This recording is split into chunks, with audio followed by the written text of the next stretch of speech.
Hello everyone, welcome to G-Centric. In this class, we are going to start the next classification of signals, which is energy signal and power signal.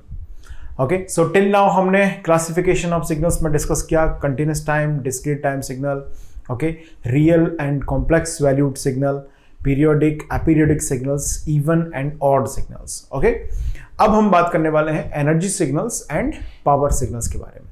यानी कि on that basis, we say there are three types of signals. The first is called energy signal, and the second one is called power signal, and third one are categorized as neither energy nor power signal. Okay, जैसे so लिखेंगे fifth one heading here, energy signal and power signal. Energy signal and power signals. Energy signal and power signal में simple जब हम बात करते हैं, energy signals are something which is having finite amount of energy. Okay, जो एक ऐसा source, एक ऐसा element that can deliver the energy और that can provide energy for the finite interval of time. Okay, after the very long interval of time, its energy getting to be zero, its power becomes zero. Okay, यानी कि another words हम यहाँ से conclude कर सकते हैं, energy signal having finite energy and power is equal to zero for that.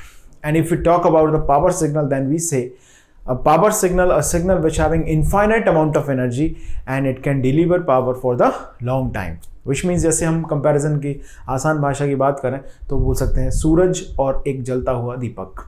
Okay, sun is just like a power signal, एक infinite time तक एनर्जी क्या कर सकता है, वो डिलीवर कर सकता है. यानी कि सन की जो एनर्जी है वो E इक्वल टू इन्फिनिटी है.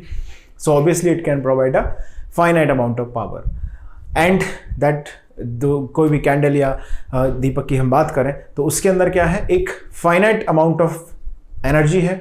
So obviously on the complete time scale it's net power is equal to zero. Clear हो गया? तो यहां से थोड़ा सा हम इसकी मैथमेटिकल डेफिनेशन पे वंस अगेन फोकस करेंगे, ग्राफिकल रिप्रेजेंटेशन की बात करेंगे, किस तरह से energy signals and power signal को रिप्रेजेंट किया जाता है और उस पर बेस्ड किस तरह से क्वेश्चंस फ्रेम हो सकते हैं. कंटिन्यूअस स्केल में भी बात करेंगे और डिस्क्रीट टाइम की स्केल पर भी हम बात करेंगे. चलिए, तो सबसे पहले थोड़ा समझते हैं. जैसे मान लीजिए कोई भी एक रजिस्टिव सर्किट की मैं बात करूं, रेजिस्टेंस R मैंने कंसिडर किया. In this resistance R, if current I is going to flow and we see the voltage V is appearing across its terminal. Okay? अब अगर मान लीजिए मैं यहां पर मान के चलूं कि जो वोल्टेज है वो फंक्शन ऑफ टाइम मैंने लिया और करंट को भी हमने क्या ले लिया, फंक्शन ऑफ टाइम ले लिया, तो इसके अंदर जो नेट यूटिलाइज पावर होगी उसे मैं कैसे लिख सकता हूं? आई कैन से power at any instantaneous power हम जिसे बोल रहे हैं at any time t is what here, that is v of t into i of t. ऐसे लिख सकता हूं मैं इसको. ओके, अब सिंस हम जानते हैं यहां पर जो रिलेशन है वोल्टेज और करंट के बीच में, for a resistance v equal to i of t into R ohm's law, we all are very familiar with it. So अगर मैं इसमें ये वैल्यूज पुट कर दूं तो इसी पावर के इंस्टेंटेनियस फॉर्मूले को मैं एक करंट फॉर्म में ला सकता हूं या ओनली वोल्टेज के फॉर्म में रिप्रेजेंट कर सकता हूं. जैसे मान लीजिए v ऑफ t की वैल्यूज दोस्तों इसमें पुट कर दूं, क्या बचेगा जरा बताओ? ये आ जाएगा i of t square into r, correct है? या मैं यहां से i ऑफ t की वैल्यू को फाइंड कर लूं v of t by r, इसको पुट कर दूं इसमें, तो क्या फॉर्मूला हमारे पास आ जाएगा, v square t by r. Okay, अब हम ये बोल सकते हैं कि जो पावर है वो वोल्टेज सिग्नल या करंट सिग्नल का as a function of time जो वेरी कर रहा है उसका फंक्शन है. यानी कि मैं ऐसा बोल सकता हूं कि वोल्टेज या करंट को हम as a function f of t माने. ओके, और हम ऐसा बोल सकते हैं this is f square t by r, और another words I can say this is f square t into r. Okay, voltage and current को मैंने क्या मान लिया यहां पर, v ऑफ t. अब जैसे मान लीजिए मैं वोल्टेज करंट ही कंसीडर करके चलूं तो that will be simple an electrical system, एक स्पेसिफिक टाइप ऑफ सिस्टम हो गया. लेकिन हम एक जनरल वर्ड पावर सिग्नल की बात कर रहे हैं, सो हम यहां पर इसको क्या कर सकते हैं, v of t i of t को एक रिप्रेजेंटेशन दे सकते हैं फंक्शन f ऑफ t का. Okay, function of time f of t. अब ये थोड़ा सा जनरलाइज्ड हो गया, अब ये वोल्टेज भी हो सकता है, करंट भी हो सकता है, that's the function F of T. Okay, अब थोड़ा सा और इस कहानी को आसान बनाए, उसके लिए हम क्या करें, आर को 1 ओम ले लेते हैं, इसको हम बोलेंगे नॉर्मलाइजेशन, है ना। तो हम अब जो आर को 1 मान के मैं पावर की कैलकुलेशन करूंगा उसे हम बोलेंगे नॉर्मलाइज्ड पावर, या हम जब एनर्जी की कैलकुलेशन करेंगे then we say it is normalized energy, because हमने रेजिस्टेंस को क्या मान लिया है, 1 ओम यहां पर कंसिडर कर लिया है। ओके, कोई आपत्ति नहीं है 1 ओम रेजिस्टेंस कंसिडर करने में। देखिए अब मैं यहां पर if R is equal to 1 ohm is considered, अगर हम ऐसा लेके चलते हैं then I can say this P of t is equal to what? This is I square t equal to V square t. That's simple, I can say dot 1, और मैं क्या बोल सकता हूं यहां से V square t by 1, या हम इससे बोल सकते हैं F square t. This is called normalized power, normalized instantaneous power हम इसे बोल सकते हैं। क्या बोलेंगे इसे हम, नॉर्मलाइज्ड पावर या नॉर्मलाइज्ड इंस्टेंटेनियस पावर। यहां तक कोई कंफ्यूजन नहीं है। ओके, अब हम एक फॉर्मूला पढ़ते थे सर्किट्स में, सभी लोग जानते हैं, power is the time rate of energy, है ना, DE by D t.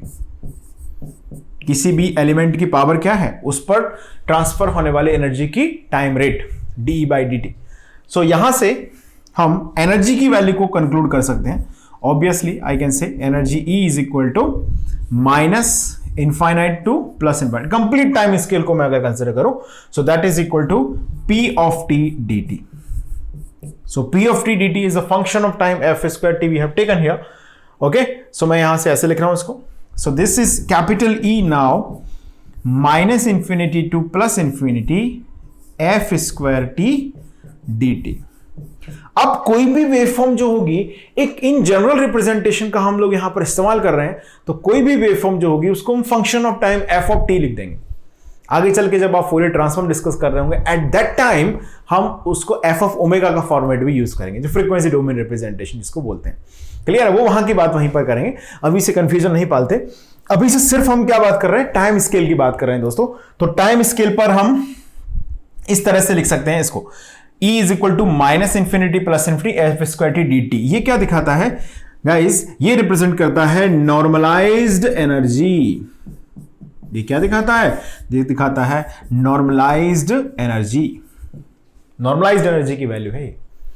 Okay, this is the energy which obtained by assuming the utilizing element as a unity which is resistance R is equal to 1 we have considered. दोस्तों इस फॉर्मूले को याद रखेंगे। Okay, अब मैं इस फॉर्मूले को बार बार आपको याद भी नहीं कराऊंगा, रिकॉल नहीं कराऊंगा, आपको ये याद होना चाहिए निश्चित तौर पर। ओके, चलिए अब थोड़ा सा इसमें एग्जांपल्स की चर्चा कर लेते हैं। चलिए शुरुआत करते हैं, let's see the example here. Find the energy of the signals. Pen paper ready करें, फटाफट से आंसर करेंगे, स्क्रीन को रोकते जाएंगे, है ना। Find the energy of the given signals. इधर मैं सिग्नल लिखूंगा, उधर आप सॉल्व करना शुरू करेंगे, स्क्रीन को तुरंत रोकेंगे, आंसर कर देंगे, ठीक है। फर्स्ट लिख लो, F of T is equal to, मैंने बोला E of minus A T U T. जल्दी से आंसर निकाल लो इसका, स्क्रीन को पॉज करो, वहां फटाफट आंसर निकाल दो। ओके, सॉल्व कर लिया, लेट्स सी आपका आंसर क्या आया है। एनर्जी का फॉर्मूला हमें मालूम है क्या है, minus infinity plus infinity F square T D t.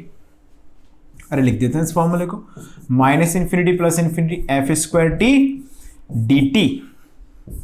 Okay है सारी बातें, माइनस इंफिनिटी से प्लस इंफिनिटी एफ स्क्वायर यानी कि e of minus A T U t whole square d t. Clear है, इतनी बात में कोई कंफ्यूजन नहीं है। यू ऑफ टी के बारे में विश्व विदित ज्ञान है, क्या बोला जाता है, u of t having value 140 equal to 0 to onwards, यानी कि यू ऑफ टी जो सिग्नल है उसकी वैल्यू कुछ ऐसे चलती है। अब ये सब वो सिग्नल्स है ना जो हर बार यूज होंगे, तो इनको मैंने कितनी ही बार डिस्कशन कर दिया है, इन पे जितना भी मैथमेटिकल ऑब्जर्वेशन हमारे हिसाब से रिक्वायर्ड था वो सब हो गया है अभी तक। तो आपने वो सेशन अटेंड कर लिए होंगे सही तरीके से, रिवीजन जरूर करें। आप जो भी क्लास अटेंड करते हैं जिस भी टॉपिक की, जैसे बेसिक ऑपरेशन वाला क्लास हो गया अभी तक, या क्लासिफिकेशन ऑफ सिग्नल्स में जो जो सिग्नल्स हो चुके हैं उनको लेक्चर के थ्रू भी रिवाइज कर सकते हैं आप चाहें तो, या आप अपने जो नोट्स आपने बनाए हैं एक बार क्लास अटेंड करते समय उन नोट्स की हेल्प से उनको रिवाइज करें। रिवीजन आपका जितना अच्छा होगा उतनी आपकी कॉन्सेप्चुअल ग्रिप इस पे आएगी। सिग्नल सिस्टम ऐसा सब्जेक्ट है जिसमें शुरुआत में हमें लगता है कि हाँ चीज़ें अब सिंपल हो रही हैं, बनती जा रही हैं, लेकिन जब रिवाइज नहीं करेंगे तो वही चीज़ें ऐसी पेचीदा और कॉम्प्लेक्स से दिखने लग जाएंगी आपको कि दिक्कत बहुत ज़्यादा आएगी। सो मैं उम्मीद यही कर रहा हूँ कि आप लोग रिवाइज करें। It's my responsibility to take this subject basic to advanced, but it's your responsibility to make this subject easy for you. Okay? लेकिन उसके लिए ज़रूरी है कि आप उसे बहुत अटेंशन देकर अटेंड करें, एक एक बात ध्यान से सुने। मैं यहाँ पर जो डिस्कस करता हूँ, कुछ चीज़ें मैं लिखाता हूँ, कुछ नहीं लिखाता हूँ, तो जो आपको लगता है कि आपको नहीं पता थी, मैंने बोली और मैंने नहीं लिखाई, तो आप अपने पेन से उससे लिख सकते हैं, कोई परेशानी की बात नहीं है। लेकिन ध्यान दें, एक एक छोटी छोटी बात बहुत इंपॉर्टेंट होती है। कॉम्पिटिटिव एग्जाम में कॉन्सेप्चुअल अंडरस्टैंडिंग ही बहुत मायने रखती है। आपकी जितनी अच्छी ग्रिप होगी सब्जेक्ट पर, भले ही आपने बहुत ज़्यादा कुछ उलूल जुलूल क्वेश्चन सॉल्व नहीं किए हों, बहुत ज़्यादा इधर उधर का स्टडी मटेरियल नहीं भी पढ़ा हो, तब भी आप बहुत अच्छी रैंक लगा सकते हैं अगर आप बहुत ही सिस्टमैटिक और प्रॉपर प्लान्ड वे में अपनी तैयारी को रखते हैं। ओके, सो ये ध्यान रखें, आप सारी चीज़ें जो भी मैं डिस्कस करता हूँ उनको बहुत ही प्रॉपर वे में सुने, समझें, दिमाग में बिठा लें, रिवाइज करें। ओके, चलिए, तो e of -80 ut whole square dt ये हमने लिखा।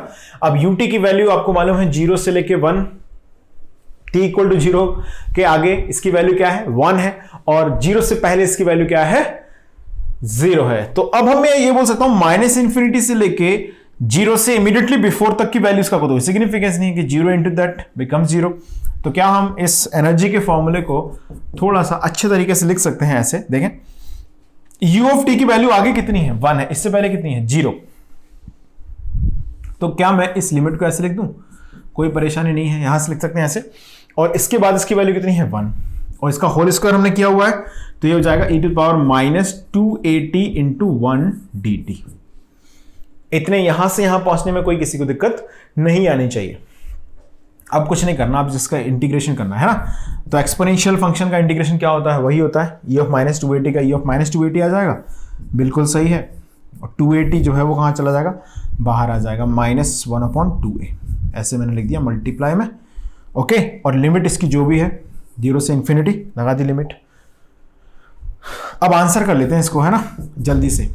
e ऑफ -280 लिमिट लगा दो, अपर लिमिट क्या कहती है, e ऑफ -∞, है ना, यह आ जाएगा e ऑफ -∞, लोअर लिमिट पे क्या आएगा, e⁻0, और यहां पे कितना है, -1/2a। जल्दी से आंसर करो, e इक्वल टू आएगा 1/2a। 1/2a is the answer here. So this is the signal which is having energy finite.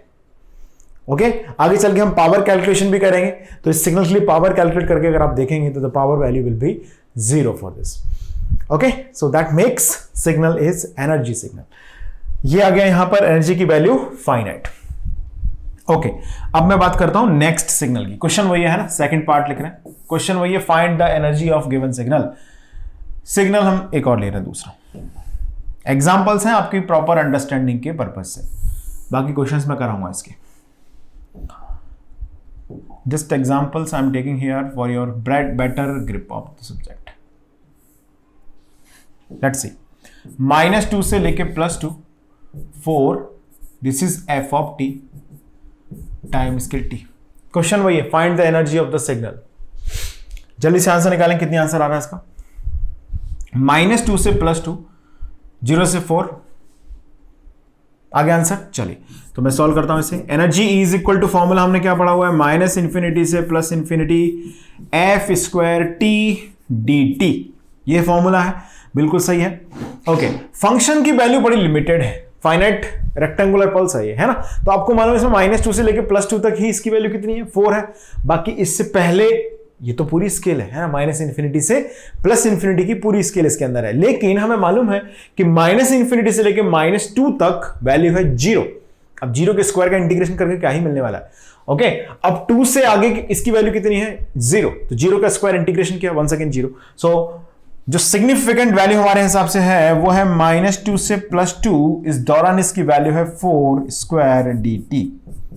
अरे आंसर आ गया, E is equal to 16 upper limit minus lower limit, तो E is equal to आ गया 16 into 4, कितना 64, yes 64 joule will be the answer. Okay, so मुझे उम्मीद है आप लोगों को ये आंसर आया होगा। चलिए एक चीज और देखते हैं, थर्ड एग्जांपल। अभी मुझे इसमें एक ऑब्जर्वेशन बनाना है। इन 1 2 3 एग्जांपल्स को मैं जो ले रहा हूं उसके पीछे एक साजिश है। ओके, एक ऑब्जर्वेशन मुझे आपको बताना है। So let's see the observation, later on will see the observation. First of all answer these questions. पहले इन क्वेश्चंस को आंसर कर लेते हैं, फिर मैं बताऊंगा क्या कंक्लूजन ऑब्जर्वेशन आपके लिए तैयार किया गया है। देखें, ये एक और सिग्नल हमको मिल गया, f of t equal to sine t. Sine t सही है, चलो ए साइन टी ले लें, अच्छा लगेगा। कैपिटल ए साइन टी ले लेते हैं।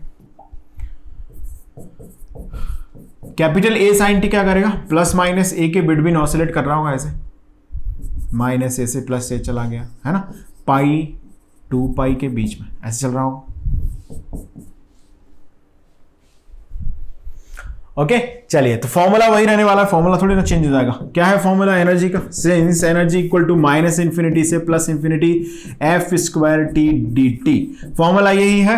आंसर निकालना शुरू कर दो, स्क्रीन को रोक दो, फटाफट से आंसर निकालो उसका, जल्दी से आंसर निकालेंगे और आंसर को मैच करेंगे। मैं जो आंसर निकाल रहा हूं उसे देखिए, माइनस इंफिनिटी से प्लस इंफिनिटी, क्या है फंक्शन, ये है तो A square sine square T D T, ये लिखा।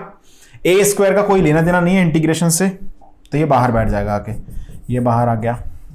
इंटीग्रेशन में साइन स्क्वायर टी बच गया, कुछ तोड़ मरोड़ कर सकते हैं। 1 minus 2 sine square theta is equal to क्या होता है, cos 2 थीटा, है ना।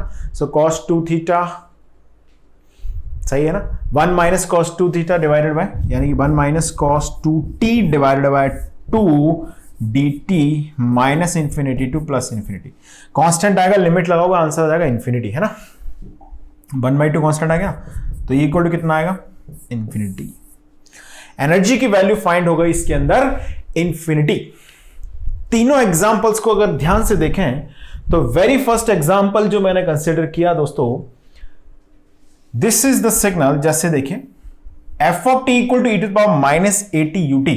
चलिए इनको एक नेक्स्ट स्लाइड पर ही मैं ड्रॉ करके दिखाता हूं। देखिए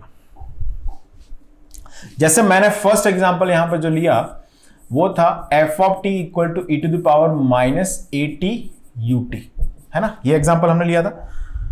देखिए ये कैसा एग्जांपल है, ये बेसिकली क्या कंक्लूड करना चाहता है, देखें इन तीनों को हम टाइम स्केल पर ड्रॉ करेंगे एक बार।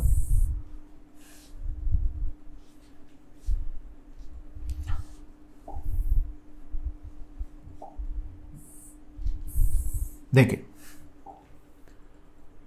फर्स्ट एग्जांपल जो है e to the power minus A T U t. First example क्या है, e to power minus A T U t. तो अगर मैं इसको ड्रॉ करूं तो ऐसा कुछ आएगा, ये this is e to the power minus A T U t. क्या कैरेक्टरिस्टिक्स है इस सिग्नल का, इस सिग्नल का कैरेक्टरिस्टिक्स है कि ये एक इनफाइनाइट लेंथ सिग्नल है। This is what, infinite length signal.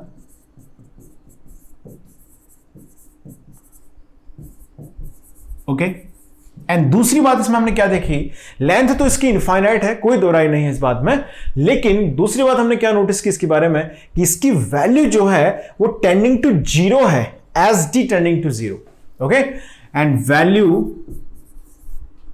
Tending to zero as t tending to infinity.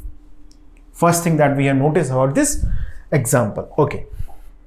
Second example हमने लिया है दोस्तों rectangular pulse, है ना। Second example हमने क्या लिया, rectangular pulse.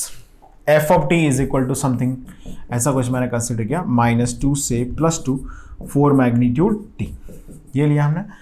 तो ये सिग्नल कैसा है, ये सिग्नल है f of t जो है सेकेंड पार्ट, जो रेक्टेंगुलर पल्स है जिसकी वैल्यू 4 है for the -2 to +2 and it is 0 for all otherwise, है ना, ये 0। तो इसका कैरेक्टरिस्टिक्स क्या है दोस्तों, इसका कैरेक्टरिस्टिक्स है कि इसकी वैल्यू फाइनाइट है for finite duration of time, यानी कि ये है finite length signal, finite and finite length तो है ही, साथ में फाइनाइट वैल्यूड सिग्नल भी है, फाइनाइट वैल्यूड सिग्नल। ओके, अब बात कर लेते हैं, ये दो को हमने नोट कर लिया, अब एज अ नोट पॉइंट इसको लिख लेना पूरे को, जो डिस्कशन मैं यहां पे कर रहा हूं अभी। ओके, चाहे तो आप आपने जो एग्जांपल्स मैंने सॉल्व कराए उनके साथ आप इनको लिख सकते हैं। ओके, चलिए अब मैं हम लिख रहे हैं तीसरा एग्जांपल, अभी हमने जो डिस्कस किया साइनसॉइडल था ना, ऐसा f of t equal to क्या था, साइन टी। ओके, तो साइन टी में हमने क्या देखा कि जो third example f of t equal to sine t that we have taken is infinite length, है ना, इनफाइनाइट लेंथ तो है, ये सही बात है, इनफाइनाइट लेंथ है। एंड हम ये बोल सकते हैं as t tending to infinity value is finite and non zero, something between plus and minus, lying between plus minus. Clear है? तो इन तीनों सिग्नल्स में फर्स्ट एंड सेकंड के लिए आंसर आया था energy is not equal to zero और finite, है ना। एनर्जी कितना आया इसमें, फाइनाइट आया, इसमें एनर्जी आया फाइनाइट। ओके, और इसमें एनर्जी कितना है, इनफाइनाइट।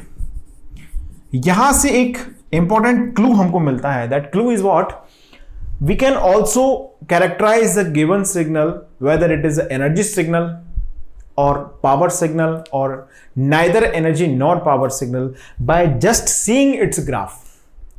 यानी कि वेरी फर्स्ट दो वेवफॉर्म को अगर हम नोटिस कर दें तो हम बोल सकते हैं a signal having infinite length and its value tending to zero as t tending to infinity is generally energy signal। First thing.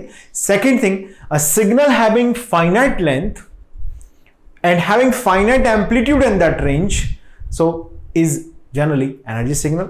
Okay? और एक ऐसा सिग्नल जिसकी इनफाइनाइट लेंथ है वो क्या होगा, अब बात करेंगे आगे, ये बेसिकली होगा पावर सिग्नल, अगर उसकी वैल्यू क्या है, एक फाइनाइट एम्पलीट्यूड है। तो पावर सिग्नल की डेफिनेशन में भी डिस्कस करूंगा, तब इसको थोड़ा और समझेंगे। पहले हम एनर्जी सिग्नल के बारे में एक कंक्लूजन लिख लेते हैं जो हमें अभी तक यहां पर समझ में आया। कंक्लूजन मैं थोड़ा थोड़ा करके लिखाऊंगा आपको, काफी कंक्लूजन हमें मिलेंगे अभी एनर्जी पावर दोनों के बारे में, कि जस्ट आप वेवफॉर्म को देखें, ग्राफ को देखें और आंसर को कंक्लूड कर पाए। ओके, चलिए, तो कंक्लूजन का फर्स्ट पॉइंट क्या है, अ सिग्नल हैविंग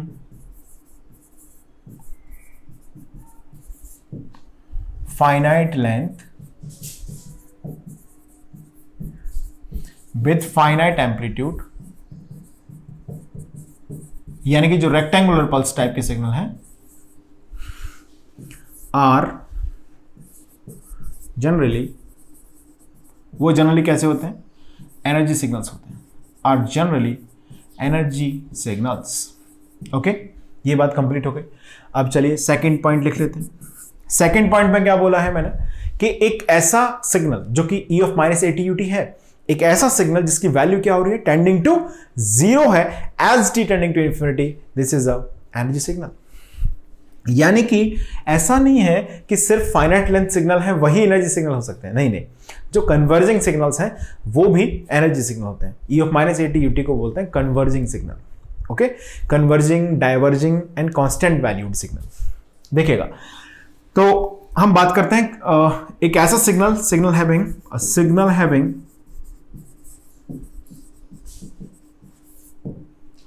इनफाइनाइट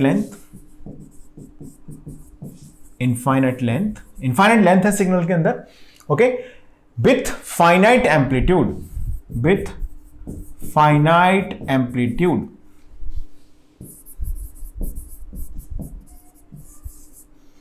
एक ऐसा सिग्नल जिसके अंदर इनफाइनाइट लेंथ है, finite amplitude and its value tending to zero as t tending to infinity, converging in brief हम बोले तो ब्रैकेट में क्या लिख सकते हैं आप चाहें तो, कन्वर्जिंग आर जनरली कैसे सिग्नल्स होते हैं, पावर सिग्नल होते हैं, आर जनरली पावर सिग्नल्स। सामान्यतः वो सिग्नल कैसे होते हैं, पावर सिग्नल होते हैं। ये बात समझ में आ गई इतनी। चलिए अब बात करते हैं नेक्स्ट हेडिंग में पावर सिग्नल की. सो लिखेंगे, make a next heading here, power signals.